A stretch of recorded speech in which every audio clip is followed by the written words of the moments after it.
We're doing pretty good. Awesome. What's up? How can I help you guys out? So basically, we do have a deal under contract right now, and we're kind of just like hesitant to send out our property out to our cash buyers.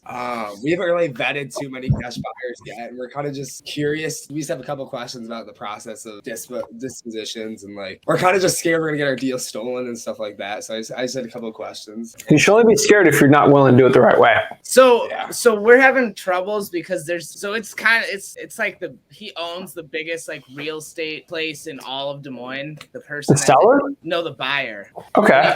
And he's interested. We were recommended by another agent that he was looking for a lot of properties in this area, and like we're very hesitant about sending him the address, but we don't know if we should be because we have it.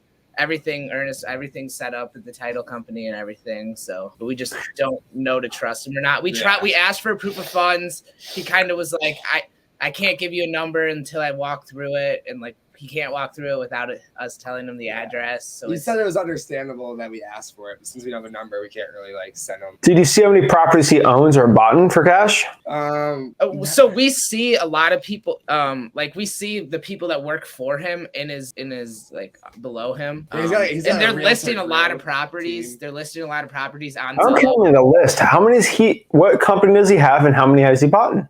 He does an LLC, and his LLC it shows up as zero linked. But I don't know. Have you asked him what company he's going to buy this under? No. Now, personally for you, he might be at a thing where it's like, so personally for me, I put him in trusts, and sometimes the trust is owned by a separate company in each rental property I own. Sometimes it's all over the board, right? So I kind of get where he's at. At this point, has he shown any proof that he owns any property? He was just like telling us like, yeah, if you want to look up, like we can just look up his name and it like shows up that he's the CFO of his agency, and like the CEO of the agency. Like there's like 10 properties that they flipped that are listed on Zillow right now. But like I can't find that they own it. I can just see that they're listing them and that they flipped them. Okay. How did you find this guy? An agent that we've talked to, and he was like, oh, this guy's buying up all the properties in that area. Okay. Well, honestly, I mean, maybe, right? So let's talk about the dispo process. First and foremost, to control the title company, you control the deal. You got to control the contract also. And so if you control those two things, your dispo should be pretty clean. Okay. You should also control the process. So obviously there's bad cash buyers out here that will try to sneak around the deal, but it's very hard to sneak around the deal when you have the title company already set up with the seller. And so first and foremost, why is he being not like so transparent? He seems a little like...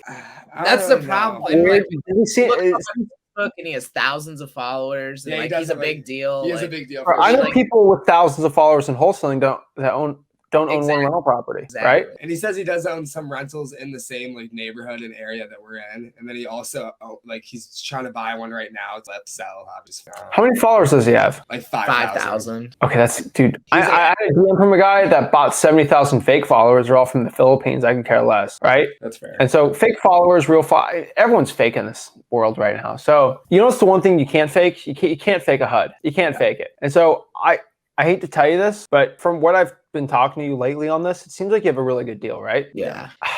Unless he wants to show the last just give me the address of the last 5 houses you've bought for cash. Just show me. All right, we'll ask them. Give me the addresses, right? Yeah. The big ballers aren't afraid to do that. Okay. The fake wholesalers are afraid to do that. The real wholesalers aren't. So I would be very wary of that. All right. And so if I got to get some proof, you know, if he's scared to show the proof of funds, show me how many properties he's bought. I haven't found one good one good cash buyer that was afraid of that. Not one. Yeah, we did use your purchase and sales agreement, everything. And I guess I was kind like, bro, if I'm a cash buyer, like I would just show you the address. There's nothing to hide because the company is in. So if it's on 123 Main Avenue, it'd be like 123 Main Avenue LLC. So it's like, yeah, the LLC is owned by me, but if you're going to sue me, you're going to sue the company which only owns that property. Like there's not much liability. And so dude, go to the next buyer. I think you're in a really good area, man. Yes. All right. Yeah. So I just want to ask you just because I had a couple questions about just like the purchase and sales agreement. I was just kind of curious how easy it would be for the seller to back out of that contract if she got like, or yeah, like I guess like. It's really easy to back out of that contract. Actually, the point of that assignment of contract is that it's super easy to get out of. For the seller? No, for the buyer. Okay. Yeah, I was just curious. Because if they get out of it, they have to forfeit their EMD. Right. Yeah. But it's so easy. We're asking for the seller, like if someone comes in and offers you like I have 10K more than us.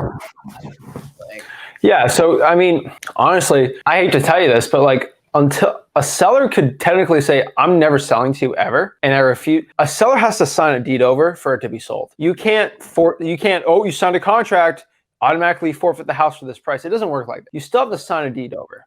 At the end of the day, the deed has to be signed over. Yeah, you're committed, but like, it's not like you still have to, right? It kind of shows you should, right? It's kind of like getting married to a point, right? Like you're married. Some people aren't faithful when they're married. They should be, but it still won't stop someone from doing it. Usually when you're married, it stops them from doing it, right? And so it's just, once you're in contract, it's very hard to get out of it. But the thing is, you do have an equitable interest in the property, and you could put a memorandum if they try all that stuff, but then it gets in a whole legal thing. And it's probably not best. Now, let's talk about sellers wanting to get out of the deal. Most sellers want to get out of a deal because of three main things. And I've been recording the 30-day wholesaling challenge where I went over to Miami, and we dug on this deep. Literally, day 20 is like what to do if a seller wants to get out of the contract. So I went over the whole thing. First and foremost, guys, the seller wants to get out of the deal if you don't follow up with them. They don't feel certain with you. If they don't feel any certainty with you, or you're not legit. So here's the problem. You two are youngins, right? You're kind of close to my age. Oh, snap, you're young. You might not have the money to buy this thing. I don't feel comfortable with you guys. This is a scam. I went out, right? Why do they feel like that? Because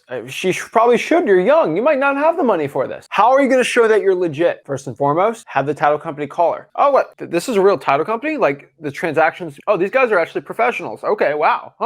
Wow. The best way I've always cleared up any problems with the seller thinking I'm too young, and I've been doing this since I was 17 years old, okay? Way younger than y'all. Have a legit title company call them. Oh, we've done thousands of transactions. We know them. We're ready to help you out with the whole process. It's like, oh, okay. Second thing most people do is they don't follow up with the seller at all. They refuse to follow up with the seller. It's like, are they ignoring me? And just, I guess we're out of the deal now. And that's all honestly what we have. And sometimes the title company doesn't follow up with the seller either. And so you can't force, I can have a seller say, I'm not selling it. This has actually happened to me before. You get the memorandums, you can do all that, but for you guys, I probably wouldn't. The thing about memorandums is, unfortunately, this is legally binding. So if you ever have to go to court one day, the court's going to ask you a pretty simple question. Do you actually have the funds to buy this yourself? If you don't, I probably wouldn't put a memorandum in place. If you do, theoretically, you technically still can if you want to go to court because you get a hard money loan or something like that. But I wouldn't put a memorandum unless you're actually starting to do some big amount of deals. I think about 15 memorandums in the system right now for myself, and one or two of them usually pop a year and I end up getting the deal, but that's a little more advanced strategy. But those people try to get out and I'm not letting them out because they wasted too much time and money from me. So it's all up to you guys. I can rant about this all day, but if you guys follow up with your seller and you do everything the nice, clean way, you'll do it. There's a certain percentage of people that want to get out of the contract no matter what because someone offered them a bigger price, and there's not much you can do about it. Yeah, and she did drop off the abstract since we're in Iowa. She dropped off the abstract to our title company, so she got to like kind of meet some. We got like some. Yeah, at the end of the day, man, she signed a paper agreeing to a price. Yeah, I take that back. The one they were worried about is just because we asked her to send pictures earlier, like I think it was yesterday, and 2 days ago. Yeah, and she still hasn't really got. How far is this house from you guys? What was that? How far is this house from you guys? 40 minutes. Go and take pictures of it. Yeah. We just wanted a picture like the basement or something. Go get pictures of it. Mm-hmm. What did you guys do last weekend? Studying? We're going tomorrow, actually. We're touring tomorrow already. You guys can find an hour of your day, go 30 minutes back and forth. We're just trying to find someone to walk through with. That's why we're kind of having a problem with that agent. See, I like that. Yeah. We don't know if we walk through with the agent or if we just. I'd walk through with a legit buyer. Yeah. I would. Let's go find a buyer, man. Okay. Yeah. How many buyers do you got? That one guy. Where are the other ones? We've talked to multiple, and everyone keeps coming in, and they're like, "Yeah, we could only do seller financing on this property." And like they'll offer us a really good number, but I'm like, "Sorry, we're only accepting cash offers." That's what us and the seller agreed to. Are you talking to any landlord buyers? I mean, we spoke to a couple, but honestly, I feel like we called a lot. The other mostly is getting. We definitely need to call back. We didn't really want to call on a Sunday today, so. I mean, heck, I know that guy. That guy's kind of risky. Yeah. I wouldn't go with that guy unless you can verify he's bought from wholesalers before or he's bought houses for cash. So if I ask him tonight if he can send over the last 5 properties that he bought for cash and what company he bought them under, and he tells us, then we should. Then it would. I would say so. I mean, has he bought from wholesalers before? Okay. Ask him.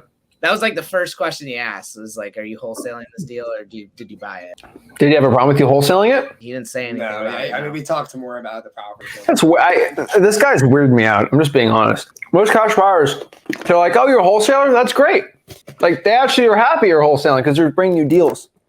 Yeah. Be careful, man. I hate to see this deal get thrown off. I know I'm being very cautious on purpose, but I'm telling you, I just be careful with this one. I don't even lose this deal. Yeah, we've been kind of freaks about sending out the address. We're like we're so cautious. We're like, we can't get this stolen. Like we're taking it too strictly, like where it's like. I mean, I do a lot of deals. There's about 4 or 5 a year that someone always goes behind my back and does this. I just did a JV deal, ended up probably make 15 grand on it, and just got snaked. That's okay. You know, the person we're JVing with decided they were going to call the title company the last day and say, "Ashley, Zach's company, just give it to me." That they agreed to give it, and they never reached out. The title company didn't reach out. They just gave it to the full guy. The full guy just took it. Personally called the guy, and no care in the world. Like starts ignoring me. I'm like, you know, I'm out $7,500, but I ain't gonna cry about it. Like that's peanuts for what I'm making. But I'm like, it happens all the time. And karma gets back to you when you do that, but I remember part of this business. Yeah, I remember hearing about a video. You were like talking about like the person that went behind your back. You referred to him as like Donald Duck. Yeah, never forgot that guy. He buys 4 to 5 houses a month cash, and he still does that. Yeah, and that was like when he was 17. He's the meanest Canadian I've ever known in my life. He's the only mean Canadian I know. I know a lot of Canadians. I don't even get into it right now. Okay. And one more. He's in his 80s, and he's actively doing that stupid stuff. It's crazy. Holy cow! I can't even say anymore. He's gonna try to sue me. So whatever. Okay. I still won at the end of the day. So screw him. Screw Donald Duck. That's right, baby. Let's go. Yeah. And then lastly, so when we're talking to agents, like, and trying to get cash buyers, like, how trusting should we really be of them? Like, I think agents are pretty stand up. Usually, I've always found this to be the case. The broker, the agent, not broker, but like the more broke the agent is, you can call them a brokey agent, or a broke agent that doesn't make any money, they're more willing to stab you behind the back because they need the money. Yeah. An agent that's doing they're making hundreds of thousands of dollars and they just want more revenue, they're not going to stab you behind the back. They're not too greedy. They have pretty much abundant mentalities. It's the ones that are barely making a buy that are going to screw you. And I hate to say this, but like, you see people that rob, steal, do all these terrible things, most likely they're not making a ton of money. And there's an end of the day where you're making a ton of money, you're not going to do these crazy illegal things. Now, rich people do illegal things all the time, but like stuff like usually the petty crimes, the thefts, the sneaky stuff, it's usually with agents that don't make a lot of money. And so that's my big warning sign I found. Okay. And remember, the rich agents have a ton of cash buyers in their back pocket. And we look up agents. It's easy. And Logan actually called somebody that, like, we saw that there was a cash sale close to like a street over from our property. And Logan called him up and was like, we pay per deal. And he told him like everything back. I mean, there's definitely some realtors that are not interested in doing that. They were just like, no, I would not be interested in that at all. Yeah, that's fine. I mean, pump up the volume, the more the merrier. But so we should feel comfortable sending like an agent, like the address and everything, and tell them. If they're okay with wholesaling, they're okay with using your title company, they're okay with you making a profit, and they know they're going to get paid, I have no problem with it. Okay. And I think we're like thinking about giving them, you say like doing a marketing fee or something like that, but no, they need to make at least $5,000 on the deal. They need to make, okay. And that's what we were add on top. So for example, if I have a deal locked up for 100, I sell for 120, you sell it to your buyer for 125. They'll pay the $5,000 out of it. Mm-hmm. Okay. And then I guess I had one more question. It was, should we make all buyers sign an assignment before showing them the property, or like how strict should we be on that? That was something else. You have to walk through before they sign the assignment. Okay. And that's like me and Logan were thinking like maybe you can. Okay. Here's the problem. Dude, that's the perfect world, right?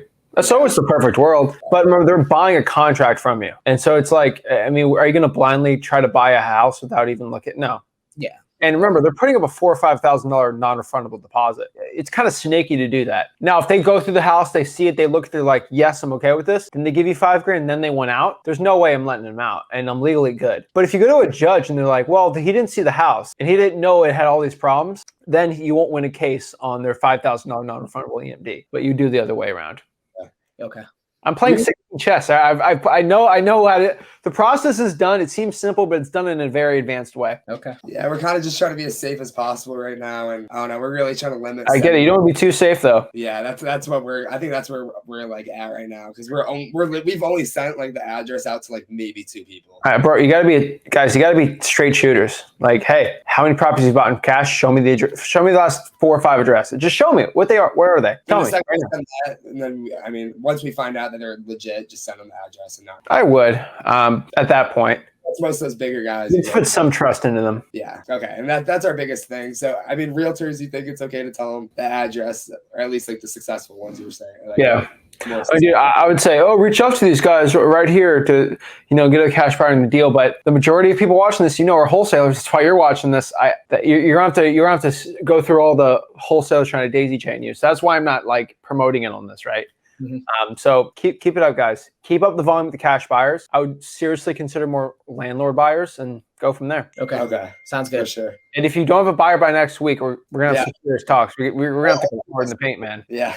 Hopefully next week. It's like not being conservative. We just got to get it done. Yeah. Do you ask your title company for buyers? So he's actually a cash buyer himself. Yeah. And he's title company. We should have listened to you. It's an attorney, so like, because I'm attorney stage. What price would he buy it for? So we gave him a number, and like they were kind of fighting with us, and we gave him a number, and it was lower than what the one the street over sold for, and like we thought it was like reasonable. Like, it was a perfect. And he was like, "Yeah, that's way too high. Like, no way." And then he won't. So don't tell me the price and stuff. But if he was going to buy it, would he make a profit still? He won't even tell us about. He refuses to tell us. He's like, you told us a different price, and we never. Okay, yeah, fine. You can't. You can't poop or eat, right? Don't do it. Fine, whatever. Yeah, that's what we were kind of coming to. Is just I'm gonna give you a price. That's a joke. Whatever. Make it too difficult. Let's go with another guy. Okay. All right, guys, keep it up. Awesome.